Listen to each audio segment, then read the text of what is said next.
10 പേരാണ് ഐ സിയിലുള്ളത്. അതിൽ 3 പേരുടെ നില ഗുരുതരമാണ്. 2 പേര് വെന്റിലേറ്ററിലാണ്. ഒരാൾക്ക് വെന്റിലേറ്റർ സപ്പോർട്ടില്ല എങ്കിൽ പോലും ചില ഗുരുതരാവസ്ഥയുണ്ട്. കാരണം സാധാരണഗതിയിൽ പൊള്ളലേറ്റ് കഴിഞ്ഞാൽ ഒരു എബവ് 60% ഒക്കെ വരുന്നത് വളരെ ശ്രദ്ധയോടുകൂടി കൈകാര്യം ചെയ്യേണ്ടതാണ്. അത് 2 എണ്ണം ഇവരുടെ പരിശോധനയിൽ എബവ് 90% സ്വാഭാവികം നമുക്കറിയാം. അത് 2 വെന്റിലേറ്ററിലാണ്. അപ്പോൾ 10 പേരാണ് ഇപ്പോൾ യഥാർത്ഥത്തിൽ ഇവിടെ ഐ സിയിലുള്ളത്. എന്തോ സ്ത്രീകളുടെ നമ്പർ എത്ര ഡോക്ടർ ഇല്ല, അതിൻ്റെ കൂടുതലില്ല. ഇപ്പം ഞങ്ങൾ കണ്ട ഒരു സ്ത്രീ അവിടെ നിന്ന് ഇറങ്ങി ഓടിയ ഒരു സ്ത്രീ ഉണ്ട്. ആ സ്ത്രീ ഞങ്ങൾ കണ്ടിരുന്നു. അവരുടെ കാലിന് പരിക്ക് പറ്റി കുഴ തെറ്റിയിട്ടുണ്ട്. അവരെ ഇപ്പോൾ അഡ്മിറ്റ് ചെയ്യാൻ വേണ്ടി പോകുന്നുണ്ട്. ബാക്കിയുള്ളതെല്ലാം പുരുഷന്മാരാണ്. അപ്പോൾ സ്ത്രീകളില്ല. പിന്നെ മരിച്ചിരിക്കുന്നവരെ സംബന്ധിച്ചോളം നമുക്ക് ഐഡൻറ്റിഫൈ ചെയ്യാൻ കഴിഞ്ഞിട്ടുള്ളത് 8 പേരാണ്. ബാക്കിയുള്ളത് പാർട്സാണ്. ആ പാർട്സ് നമുക്ക് DNA ടെസ്റ്റ് നടത്തിയെങ്കിൽ മാത്രമേ കൃത്യമായി ആരാണെന്ന് ഐഡൻറ്റിഫൈ ചെയ്ത് നമുക്ക് കൊടുക്കാൻ കഴിയൂ. അത് കൂട്ടിച്ചേർത്തെടുക്കുമ്പോൾ കണക്ക് ചിലപ്പോൾ 13 14 ഒക്കെ ആയി വരുന്നവരാണ്. ഇപ്പോൾ 8 എണ്ണം സ്ഥിരീകരിച്ചിരിക്കുന്നു എന്നുള്ളതാണ് ഡോക്ടേഴ്സ് സൂചിപ്പിച്ചത്. അപ്പോൾ പോസ്റ്റ്മോർട്ടം തുടങ്ങിക്കഴിഞ്ഞു. ഏറ്റവും പെട്ടെന്ന് അവർക്ക് ബന്ധുക്കൾക്ക് ബോഡി വിട്ടുകൊടുക്കാൻ ആവശ്യമായ ക്രമീകരണങ്ങൾ യുദ്ധകാലാടിസ്ഥാനത്തിൽ തന്നെ ഇപ്പോൾ ആരംഭിച്ചു കഴിഞ്ഞു. അപ്പം ഉണ്ട്. അപ്പോൾ അതായിട്ട് വളരെ അത് കിട്ടിയത് കൊണ്ടാണ് അത് കൃത്യമായി പറഞ്ഞിട്ടുള്ളത്. ബാക്കിയുള്ളത് പാർട്സുകളാണ് നമ്മൾ DNA ടെസ്റ്റ് നടത്തി സ്ഥിരീകരിക്കേണ്ടി വരുന്നത്. അത് സ്ഥിരീകരിച്ചതിന് ശേഷം ബന്ധുക്കൾക്ക് മറ്റു വിവരങ്ങൾ കൊടുക്കും. പിന്നെ അതിൽ രക്ഷപ്പെട്ടു വന്നിട്ടുള്ള ചില ആളുകളെല്ലാം ഇവിടെ ഉണ്ട് ചികിത്സയിൽ. ഇറങ്ങി ഓടിയ ഒരു പയ്യനെ ഞങ്ങൾ കണ്ടു.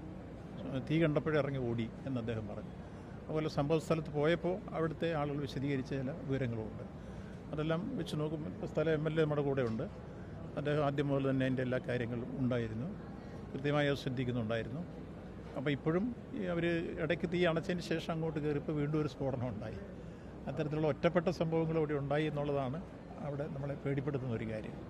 അപ്പോൾ അതെല്ലാം നമുക്ക് കൃത്യമായി കാര്യങ്ങൾ വിശദീകരിക്കണമെങ്കിൽ രാവിലെ ശാസ്ത്രീയമായൊരു പരിശോധന കൂടി അതിന് അനിവാര്യമാണ്. അത് പരിശോധിക്കാൻ ആവശ്യമായിട്ടുള്ള ക്രമീകരണങ്ങളെല്ലാം ഉണ്ടാക്കിയിട്ടുണ്ട്. ഇനി ഏതെങ്കിലും അവശിഷ്ടങ്ങൾ അവിടുത്തെ കുളത്തിലടക്കം ഉണ്ടെങ്കിൽ അത് പരിശോധിക്കാൻ വേണ്ടി സ്കൂബ ടീം അടക്കം അവിടെ വന്നിട്ടുണ്ട്. ഗവൺമെൻറ്റിൻ്റെ എല്ലാ മെഷീനറികളും ഇപ്പോൾ യുദ്ധകാലാടിസ്ഥാനത്തിൽ ആക്ട് ചെയ്തുകൊണ്ടിരിക്കുകയാണ്. അത് ഫയർഫോഴ്സ് ഉണ്ട്, പോലീസുണ്ട്, ഡിസാസ്റ്റർ മാനേജ്മെൻ്റ് ഉണ്ട്, സ്കൂബ ടീമുണ്ട്. എല്ലാം നല്ല ഭംഗിയായിട്ട് ഇപ്പോൾ ആക്ട് ചെയ്തുകൊണ്ടിരിക്കുകയാണ്. അപ്പോൾ അതെല്ലാം ചേർന്ന് ഈ പ്രവർത്തനങ്ങൾ നമുക്കിപ്പോൾ ഏകോപിപ്പിച്ച് ജീവിച്ചിരിക്കുന്നവരെ കൃത്യമായി രക്ഷപ്പെടുത്താൻ കഴിയുന്നത് ഏതെല്ലാം ഉണ്ടോ അതിനെന്തെല്ലാം തരത്തിലുള്ള ചികിത്സകൾ നൽകാവോ മറ്റ് എല്ലാ ഹോസ്പിറ്റലും ഡോക്ടർമാരെ കൂടി ഇങ്ങോട്ട് ടീമിനെ വിളിച്ചു വരുത്തിയിട്ടുണ്ട്. ഇപ്പോൾ ഐ സി തന്നെ കയറുമ്പോൾ ഏതാണ്ട് ഡസൻ കണക്കിന് ഡോക്ടർമാരാണ്. ഒരു രോഗിക്ക് തന്നെ 3 പേര് നോക്കാനുള്ള അവസ്ഥ ഇപ്പോൾ ഡോക്ടേഴ്സ് അതിനകത്തുണ്ട്. അപ്പോൾ പ്ലാസ്റ്റിക് സർജന്മാരുണ്ട്. പിന്നെ നമുക്ക് പ്രത്യേകിച്ച് നിങ്ങൾക്കറിയാം പൊള്ളലേറ്റ് കഴിഞ്ഞാൽ അത്തരം രോഗികൾക്ക് ചെയ്യേണ്ടതായ അടിയന്തര ശുശ്രൂഷ ചെയ്യാൻ പറ്റിയ രൂപത്തിലുള്ള ക്രിട്ടിക്കൽ കെയർ ഐ സിയിൽ മാറ്റേണ്ടതുണ്ടെങ്കിൽ അങ്ങനെ ചെയ്യാൻ എല്ലാം ബേൺസ് ഐ സി ഇവിടെ ഉണ്ട്. അതുകൊണ്ട് തന്നെ ആ കാര്യത്തിൽ സുരക്ഷിതമായി മുന്നോട്ട് പോകും. അപ്പോൾ ഈ ക്രമീകരണങ്ങളെല്ലാം ഈ മെഡിക്കൽ കോളേജിലുണ്ട്. അതിൽ 2 പേര് വെന്റിലേറ്റർ അത് നേരത്തെ ഞാൻ പറഞ്ഞിരുന്നു. അപ്പോൾ ഇതാണിപ്പോൾ ഞങ്ങൾ അകത്ത് കയറി പരിശോധിച്ചപ്പോൾ കാണാൻ കഴിഞ്ഞത്. സ്ഥലത്ത് പോയി കണ്ടപ്പോൾ ഉള്ള ഭീകരത കുറേ കൂടി രാവിലെ നമുക്ക് വെളിച്ചം വീണതിന് ശേഷം പരിശോധിക്കേണ്ടതും. അതെ, പോയ ജീവനക്കാരിൽ കുറേ ആളുകളൊക്കെ തിരിച്ചു വന്നിട്ടുണ്ട്. അവിടെ രാവിലെ ഒന്നുകൂടെ ശാസ്ത്രീയമായ പരിശോധനകൾ നടത്തിയെങ്കിലേ എങ്ങനെയൊക്കെയാണ് സംഭവം നമുക്ക് മനസ്സിലാക്കാൻ കഴിയും. ഇതാണ് സംഭവ സ്ഥലത്ത് പോയപ്പോൾ കാണാൻ കഴിഞ്ഞിട്ടുള്ള കാര്യങ്ങൾ. ഏതായിരുന്നാലും ഈ സംഭവം അങ്ങേയറ്റം വേദനാജനകവും ദുഃഖകരവുമാണ്.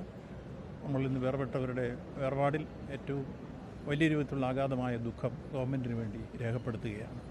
തുടർന്ന് അവരുടെ പോസ്റ്റ്മോർട്ടം നടത്തി ബോഡികൾ ബന്ധുക്കൾ കൂട്ടിക്കൊടുക്കാൻ ആവശ്യമായ പണി ഇപ്പം തന്നെ ആരംഭിക്കുകയും ചെയ്തു കഴിഞ്ഞിരിക്കുന്നു. ഇപ്പം തുടങ്ങിക്കഴിഞ്ഞു, പോസ്റ്റ്മോർട്ടം തുടങ്ങിക്കഴിഞ്ഞു. കാരണം സാധാരണഗതിയിൽ നമ്മുടെ പോസ്റ്റ്മോർട്ടത്തിൻ്റെ ഇപ്പോഴത്തെ നിലവിലുള്ള ഓർഡർ അനുസരിച്ച് 9 to 4 ഫോറൻസിക് ടൈപ്പ്.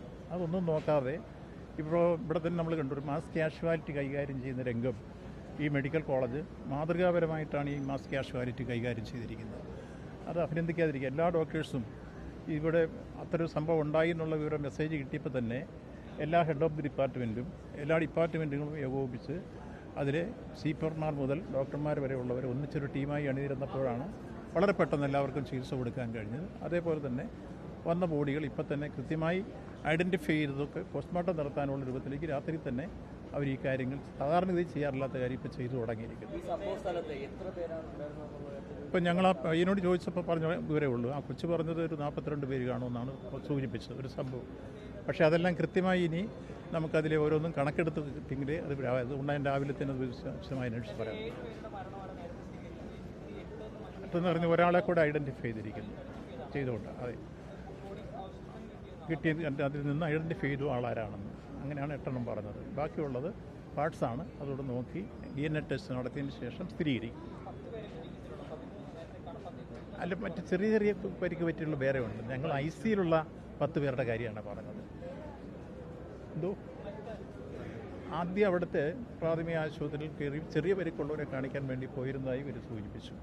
പ്രധാനപ്പെട്ട പരിക്കുകളുള്ളവരെല്ലാം മെഡിക്കൽ കോളേജിലേക്ക് തന്നെയാണ് കൊണ്ടുവന്നിട്ടുള്ളത്. അതിൽ ഇപ്പോൾ ഈ പറഞ്ഞ ഞങ്ങൾ സൂചിപ്പിച്ച 10 പേരാണ്. ആ 10 പേരിൽ ഒരു ബിലോ 50 മാത്രം പൊള്ളലിൻ്റെ പെർസെൻറ്റേജ് ഉള്ളത് 2-3 പേരുള്ളൂ. ബാക്കി എബവ് 50ആണ്. അതിൽ 2 പേര് വെന്റിലേറ്റർ, 3 പേർ ഗുരുതരം.